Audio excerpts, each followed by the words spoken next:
Hello my dear friends, मैं doctor संतोष हांडे आपका अपने इस चैनल में बहुत बहुत स्वागत करती हूँ।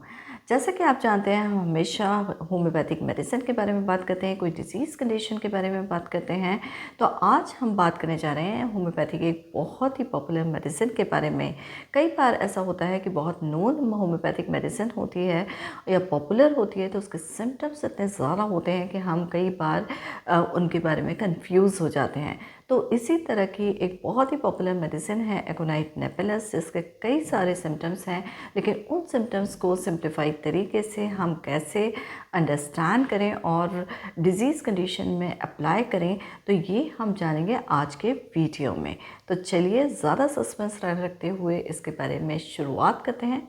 यदि आप मेरे इस चैनल में नए हैं तो इसे सब्सक्राइब कर लीजिए और इस वीडियो को शुरू से आखिर तक ज़रूर से देखिए, क्योंकि ये वीडियो आपके लिए यूज़फुल हो सकता है। एकोनाइट नेपेलस वेजिटेबल किंगडम को बिलोंग करने वाली एक मेडिसिन है और ये रैननकुलेसी फैमिली को बिलोंग करती है। इसे मॉन्क्सवुड भी कहा जाता है। और ये जो मेडिसिन है वो जो एक्यूट कंडीशन या नई एकदम नई बीमारियों में यूज़ किया जाता है, जो बहुत तेज़ी तरीके से आती हैं, बहुत शॉर्ट ड्यूरेशन के लिए रहती हैं और चली जाती हैं। और इसमें जो एक बहुत ही इम्पॉर्टेंट फैक्टर काम करता है उसके बारे में हम देखेंगे फर्स्ट सिम्टम के रूप में। और वो जो फैक्टर है जो कई सारे रोगों को के लिए रिस्पॉन्सिबल होता है वो है फियर, यानी कि डर। फियरफुल कंडीशन इस मेडिसिन का थीम है और कीनोट सिम्टम है।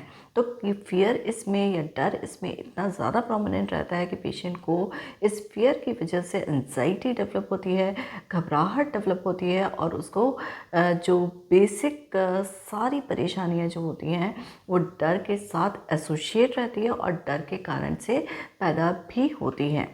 जैसे इसमें पेशेंट जो है में उसको क्राउड में जाने से डर लगता है, लोगों से मिलने जुलने में डर लगता है।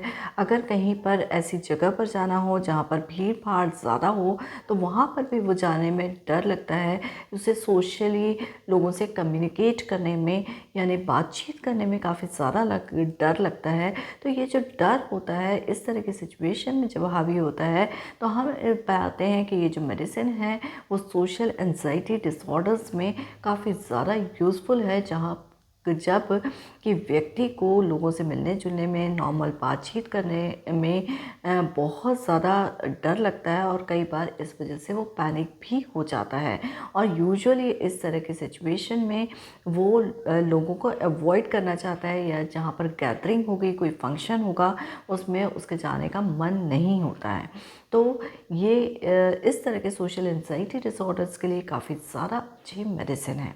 दूसरा अगर देखा जाए तो एंजाइटी डिसऑर्डर का दूसरा प्रकार जनरलाइज्ड एंजाइटी डिसऑर्डर में भी ये काफ़ी ज़्यादा अच्छे तरीके से काम करती है।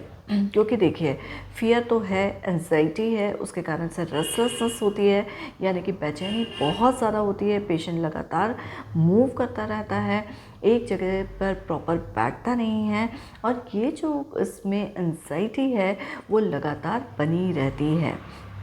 कोई भी ऐसी सिचुएशन आ जाए जिसमें पेशेंट बहुत ज़्यादा घबराने लगे और यहाँ तक कि वो पैनिक अटैक्स में भी जा सकता है, तो इन सब में एकोनाइट जो है 200 पोटेंसी का इस्तेमाल अगर एक एक घंटे से करेंगे तो उसे इस एक्यूट पैनिक अटैक से, इस जनरलाइज्ड एंजाइटी डिसऑर्डर में, या कोई भी प्रोग्राम हो रहा हो उसमें सोशली उसको जाने में डर लग रहा हो, कनेक्ट होने में डर लग रहा हो, तो उस सिचुएशन में एकोनाइट 200 का उपयोग काफ़ी ज़्यादा राहत देने वाला वो होता है। तो ये था बहुत ही ज़्यादा इम्पॉर्टेंट फैक्टर, फियर। और इसी फियर की वजह से उसके बहुत दूसरे प्रॉब्लम्स भी हो सकते हैं, जैसे कि महिलाओं में मेंसेस से रिलेटेड समस्याएं। कई बार ऐसा होता है इस फियर फैक्टर की वजह से उनका मेंसेस भी सप्रेस हो जाता है और साथ में उनको बेचैनी, घबराहट, फियर, ये सारी चीज़ें एसोसिएटेड रहती हैं। अब चलिए दूसरे सिम्टम की तरफ चलते हैं कि फिज़िकल लेवल पे किस प्रकार से ये प्रभावित होते हैं।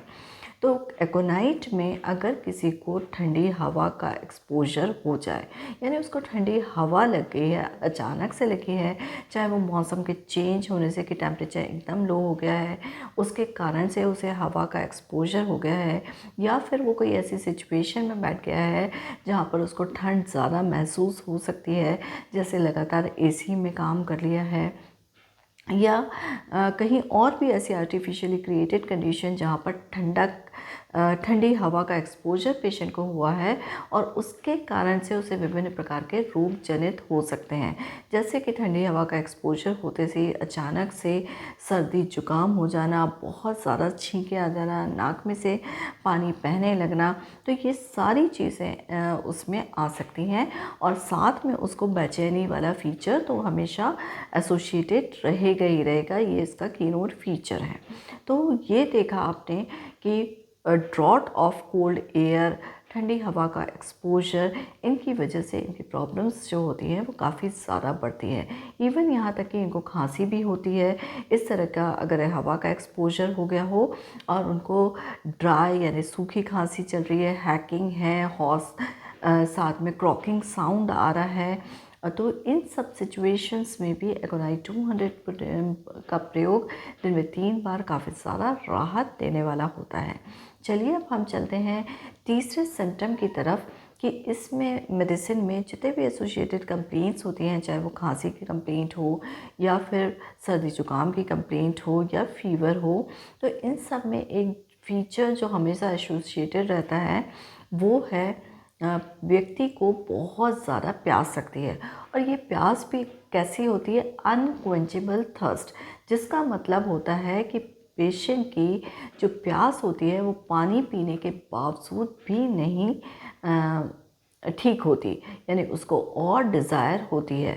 There is thirst for large quantity of cold water at short interval. थोड़े थोड़े समय में लार्ज अमाउंट में ठंडा पानी पीना ये पेशेंट को बहुत ज़्यादा पसंद है और ये सभी कंप्लेंट्स के साथ में एसोसिएटेड रहता है। तो ये बहुत इम्पॉर्टेंट सिम्टम है। चलिए अब हम देख लेते हैं चौथा सिम्टम, और वो चौथा सिम्टम है फीवर। जी हाँ, ये मेडिसिन का इस्तेमाल फीवर में किया जाता है। तो इसमें 2 सिचुएशन की वजह से फ़ीवर आ सकता है। पहली सिचुएशन हो सकती है कि अगर जैसे कि आपने कई बार देखा होगा कि बच्चे अगर किसी चीज़ को देख के डर जाते हैं और उसके बाद देखते हैं कि उनमें फ़ीवर आ गया है, तो बैड इफ़ेक्ट ऑफ फियर की वजह से अगर फीवर आ गया हो तो इसमें एकोनाइट का उपयोग किया जाता है। लेकिन कब किया जाता है?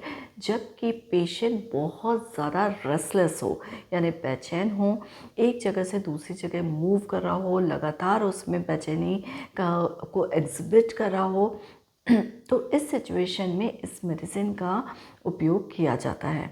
दूसरा जो होता है कंडीशन जिसकी वजह से फ़ीवर आ सकता है, और वो है exposure to the cold air.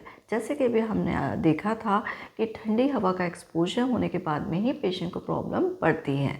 तो अगर किसी को फ़ीवर ठंडी हवा के एक्सपोजर के बाद से हो गया है तो वहाँ पर एकोनाइट तब काम करेगी जब पेशेंट में बेचैनी बहुत ज़्यादा रहेगी। अगर पेशेंट शांत रहता है, इवन कोल्ड एयर के एक्सपोजर के बाद में, वहाँ एकोनाइट का प्रयोग नहीं किया जाएगा। इसमें फ़ीवर में जो कंडीशन एसोसिएटेड होती है कि पेशेंट की जो स्किन होती है वो होती है ड्राई होती है, हॉट होती है, और उसमें साथ ही में पेशेंट को जो है रेस्टलेसनेस बहुत ज़्यादा होती है, मूवमेंट बहुत ज़्यादा करता है, और साथ ही में उसको प्यास भी बहुत ज़्यादा लगती है फॉर कोल्ड वाटर। तो इस सिचुएशन में आप फीवर के केसेस में एकोनाइट 200 पोटेंसी में प्रयोग करेंगे तो निश्चित रूप से फ़ायदा मिलेगा। 5वां सिम्टम देख लेते हैं। ये जो मेडिसिन होती है वो नर्वस सिस्टम के कंप्लेंट्स में भी दिया जाता है। कई बार ऐसा होता है कि पेशेंट अगर लाइंग डाउन पोजीशन में है, उससे अचानक उठ गया है और उसको बेहोशी के दौरे आ गए हैं, फेंटिंग उसको लगातार हो रही है, तो इसमें अगेन जो फैक्टर है कॉजेशन जो है वो फियर हो सकता है, डर हो सकता है, जिसकी वजह से ऐसा होता है। और इस सिचुएशन में पेशेंट का जो फेस होता है वो कभी येलो होता है, पेल होता है, पीला पड़ जाता है या सफ़ेद पड़ जाना जिसे बोलते हैं, या और उसके साथ ऑल्टरनेट करता है फ्लशिंग यानी रेडनेस ऑफ फेस। तो कभी ये सफ़ेद सा पड़ जाता है और कभी ये ऑल्टरनेटिवली रेड फेस होता है, और रेस्टलेसनेस तो उसमें होगी ही होगी। तो ये जो कंडीशन आपने देखी वो एकोनाइट की सिचुएशन है। और एकोनाइट इन सिम्टम्स के आधार पर अगर हम देंगे, चाहे वो एंजाइटी डिसऑर्डर्स हो, सोशल एंजाइटी डिसऑर्डर हो, जनरलाइज्ड एंजाइटी डिसऑर्डर हो, पैनिक अटैक्स हो, या फीवर की कंडीशन हो, या फिर कफ की कंडीशन हो, तो इन सारी सिचुएशंस में हम एकोनाइट का प्रयोग कर सकते हैं जब हम उसके कॉजेशन पे जाएं और उसके एसोसिएटेड सिम्टम की तरफ ध्यान से देखें। एकोनाइट जो है वो रेस्टलेसनेस के लिए एक बहुत ही इम्पॉर्टेंट मेडिसिन है, यानी कि बेचैनी। जैसे कि हमने देखा इसके विभिन्न सिम्टम में बेचैनी किस प्रकार से लक्षित होती है। बेचैनी के लिए 3 विशेष रूप से मेडिसिन है, एक एकोनाइट है, एक रस्टॉक्स है, और तीसरी जो मेडिसिन है वो आर्सेनिक है। एकोनाइट मेंटल रेस्टलेसनेस के लिए दी जाती है, आर्सेनिक मेंटल और फिज़िकल दोनों रेस्टलेसनेस के लिए दी जाती है, जबकि फिज़िकल रेस्टलेसनेस के लिए रस्टॉक्स का सेवन किया जाता है। तो ये थी जानकारी एकोनाइट के बारे में। आई होप ये इन्फॉर्मेशन आपको यूज़फुल लगी होगी, और यदि आपको लगी है कि बेनिफिशियल है आपके लिए, तो आप प्लीज़ मेरे चैनल को लाइक करिए, शेयर करिए और सब्सक्राइब भी कीजिए। बेल आइकन पर ज़रूर से प्रेस कर दीजिए ताकि आगे आने वाले वीडियोस का नोटिफिकेशन आपको मिल सके। आप मुझसे 3 तरीके से कनेक्ट हो सकते हैं। पहला तरीका है आप कमेंट बॉक्स में जाके अपने कमेंट्स लिख के मुझसे आंसर मांग सकते हैं। दूसरा तरीका है कि आप आयुष क्योर ऐप पर रजिस्टर करके मुझसे फ्री ऑफ कॉस्ट ट्रीटमेंट ले सकते हैं। तीसरा तरीका है कि आप व्हाट्सएप पर अपॉइंटमेंट लेकर मुझसे कंसल्ट कर सकते हैं। तो इसी के साथ stay healthy with homeopathy. Thank you.